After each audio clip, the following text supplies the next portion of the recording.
with this task. So I don't have much time, actually. 20 minutes will run fast, so I will go quickly to explain what I intend to do during these 20 minutes. So my task would be to look at flexibility in exception. So, and I might conclude that exception, the systems of exception might be actually largely inflexible. And I also compare this inflexibility with the flexibility of economic rights that, on the contrary, I will try to demonstrate are rather expansive and flexible enough. That leads to some sort of imbalance and what I would call an inflexible copyright regime that I'm not satisfied with. So at that point of my speech, I think I will try to change the music. And by to do that, I will change the key in the keynote. So I will let you see by yourself if it would lead to more dissonance or more harmony. So you will tell me at the end. So let me start by looking at what flexibility means, actually. So flexibility usually has two different meanings. First, it's the ability to change or to be changed according to the situation. And this is the general meaning we give to flexibility when we talk of copyright exceptions. But flexibility is also the ability to bend or to be bended without breaking. And this is another notion of flexibility that I think is important in our topic. So if I look at flexible exception, or the need to have some flexibility in exception, I think that we could actually look at different dimensions of flexibility. First, there would be what I would call the ontological flexibility. So the flexibility in the scope of the exception itself, whether the exception is encompassing enough, whether it could deal with different situations and cases. I will give a few words of commentary on each in a moment. Then there is the flexibility in the interpretation of exception. So the fact that exception could be applied restrictively or conversely rather broadly to different type of cases. Then there is something that sometimes is missing in the debate is the geographical flexibility. So the fact that exception, once regulated in one country, could travel easily and could be applied in the same way in another country. I think this is a flexibility that we need in European Union due to our objective of establishing an internal market. Another flexibility that is mostly discussed is the national implementation of exceptions. So here the flexibility lies on the member states. Have they some discretion in implementing an exception in the national framework? And then there is something that you might not call flexibility because it shifts the flexibility towards the copyright owners. It's the contractual flexibility. So the possibility for the exception to be accommodated or to be restricted to satisfy the needs of control of copyright owners by contract or by technological measures.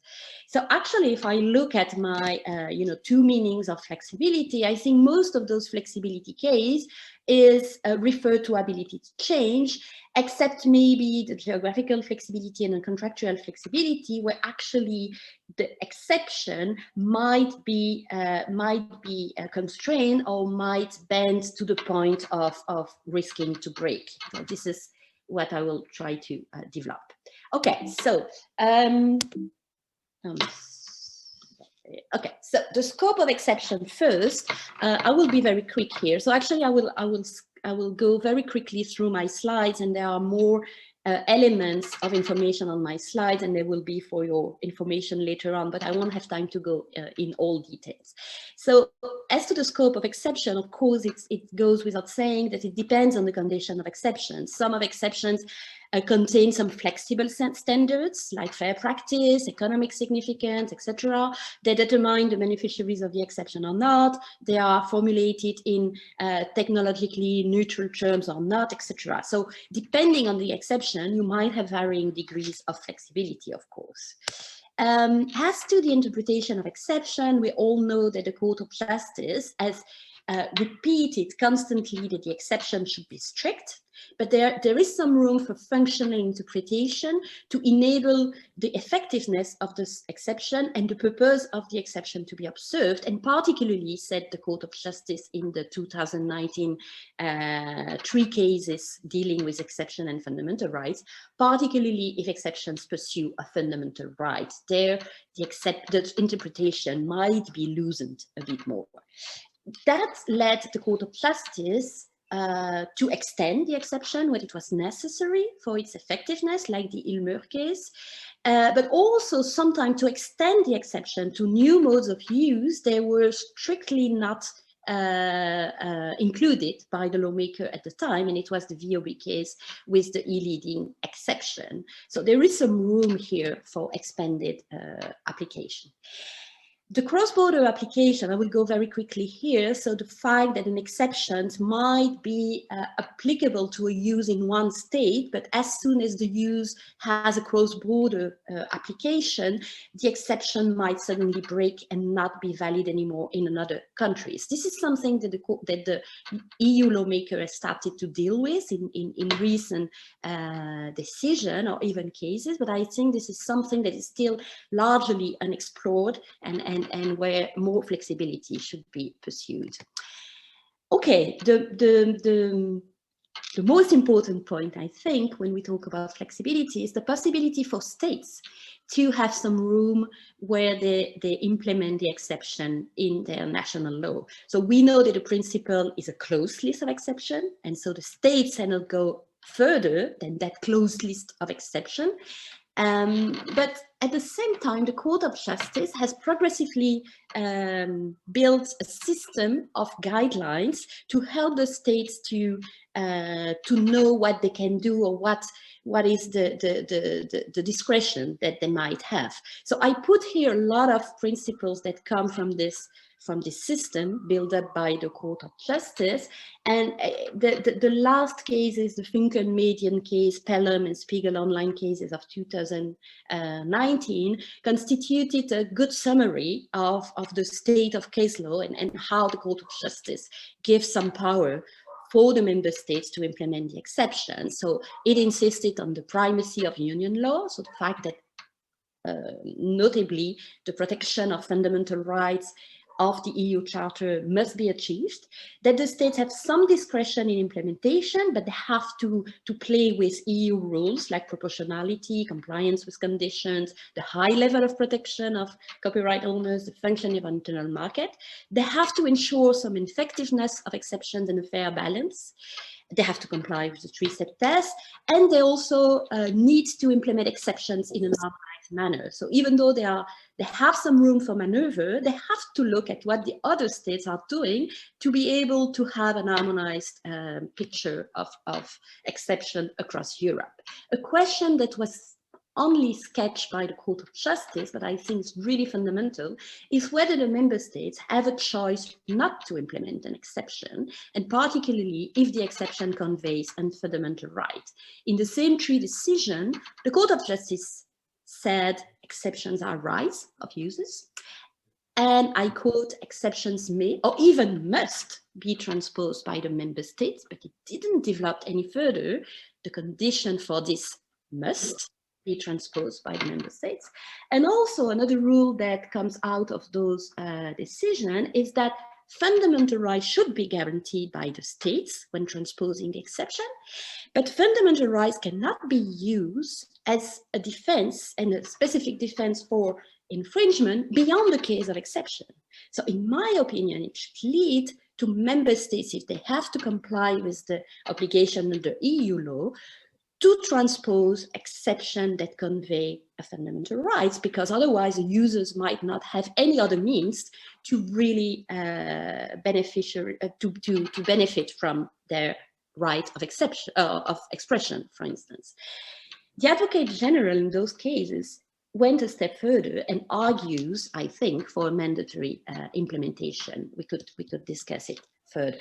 So actually, the Court of Justice leaves us with a very complicated guidelines where there are a lot of puzzles and contradiction, because It insists on strict interpretation, but allows teleological interpretation. It prohibits any extension of the scope, but admits that some ancillary use be admitted beyond the text of the exception. It gives some discretion to the member state, but at the same time, it hesitates as to a possible obligation to implement. It says that implementation should achieve harmonization, but it leaves the member states to be discreet in the choice of modalities and condition of the exception. So good luck for lawmakers in implementation of exception, because I think they're really bound by different dilemmas. So the last point that would also help me to make a transition is the flexibility of the exception, in a reverse flexibility. So the possibility to subject the exception to further control by copyright owners. Okay.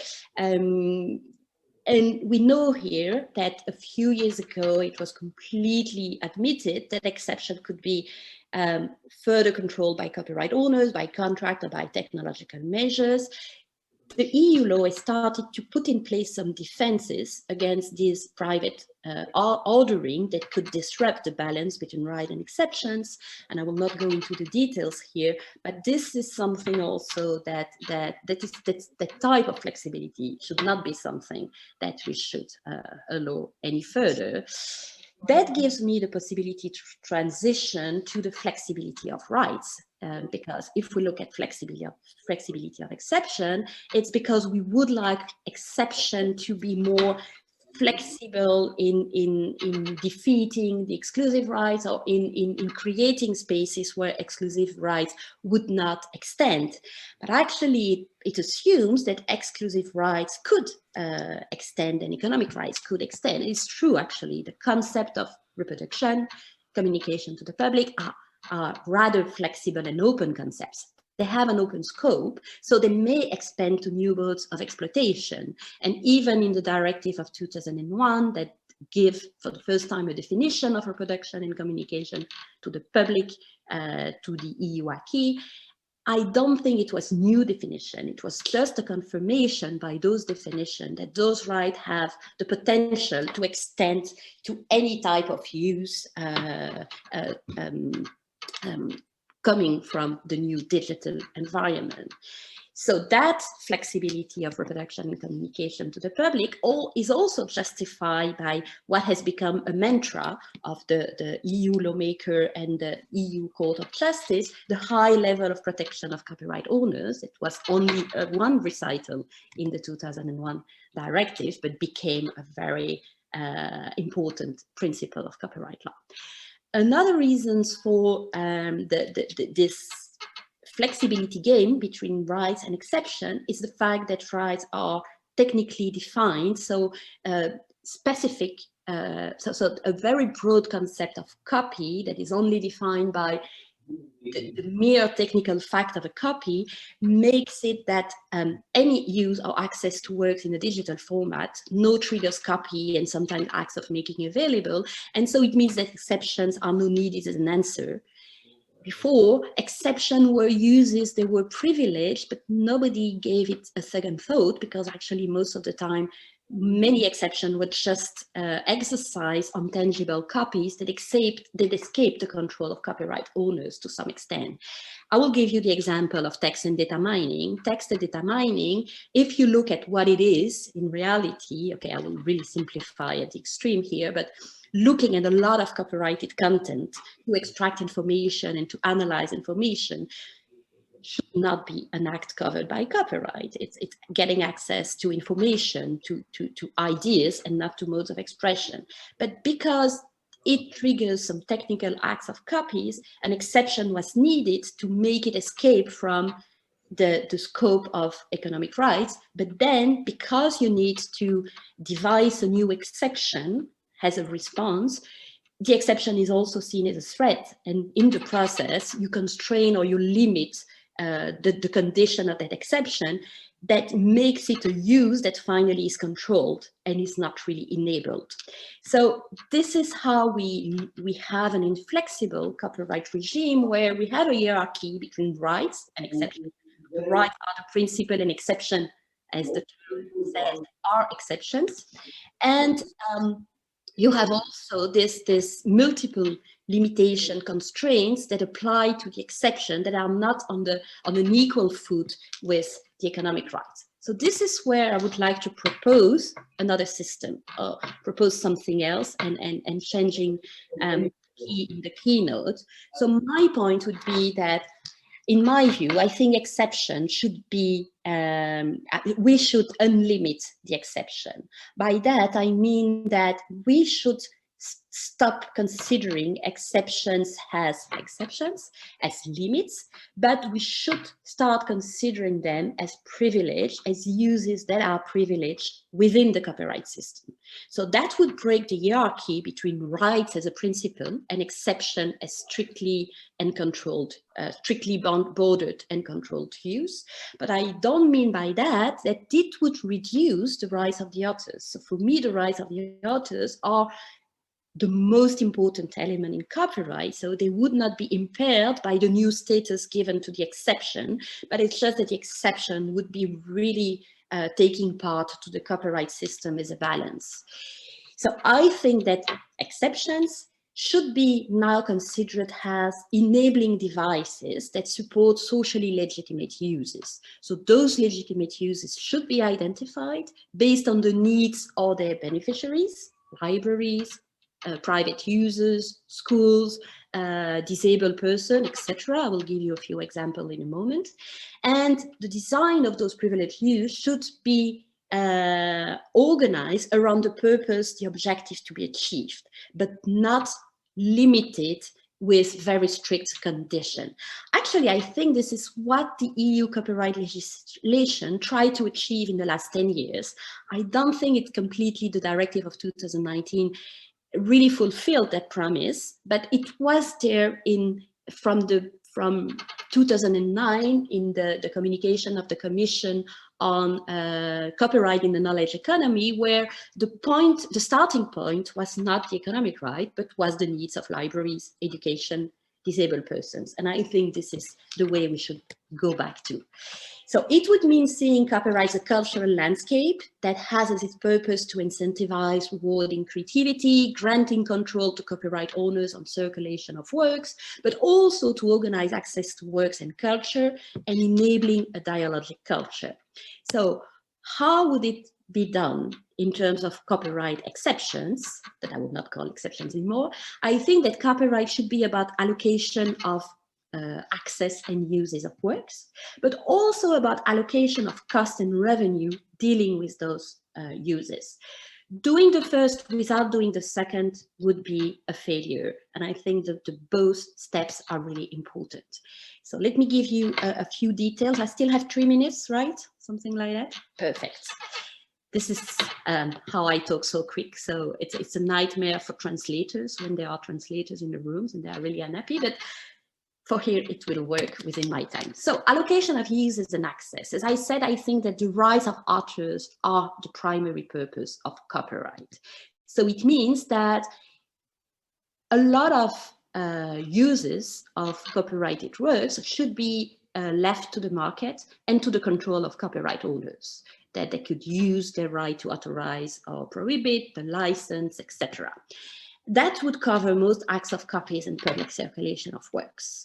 Okay, but then there are a lot of collective uses and access to works that deal with the constitution of a public sphere. And in that public sphere, that access to work should not be left to the market. It should be collectively and publicly organized. And I mean here education, research, library, public lending, disabled person, etc. There might be a lot of examples throughout the copyright exception that we could envisage as exception or privileged uses that actually are organized to allow individuals to get access to works through a collective institution. And then you have other type of uses that I would call market limitation. Katarina already mentioned this in her kind introduction. This is cases where it is not a market failure. It is cases where the market should not be able to cover those uses. It could be private uses that for normative reasons or for market failure, whatever, we decide to leave beyond the market. It would be cases where the market should allow some competition, like the exhaustion principle, the interoperability.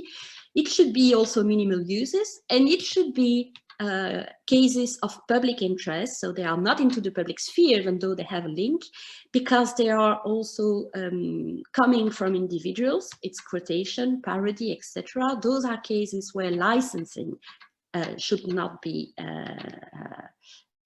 the way to authorize that type of use.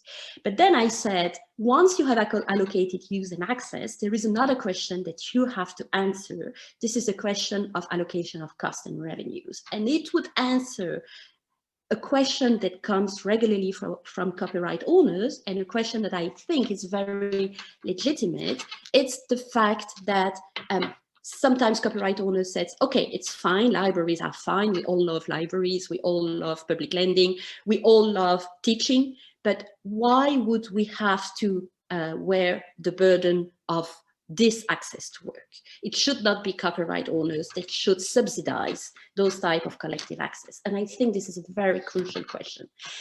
So allocation and cost of revenues for all users left to the market, it should be a matter for the market, except that the law has a role in allocating revenues or a fair share of revenues to authors and performers. This is what Article 18 of the last directive is trying to achieve. Has to collective access work, I think that there should be more public funding of collective access and uses. And here I know that we are entering in times of crisis, and that will be very difficult in terms of public money to organize collective access throughout Europe. But this is something that the European Union should help member states to do. And then market limitation, I think we could refer to compulsory licensing, fair remuneration system, etc., or not. Some cases of market limitation should not be remunerated, like parody, quotation, but others should certainly be remunerated. So I could have time to develop it with a case study on public lending, but I think I will stop here and to leave some time for discussion. Thank you very much.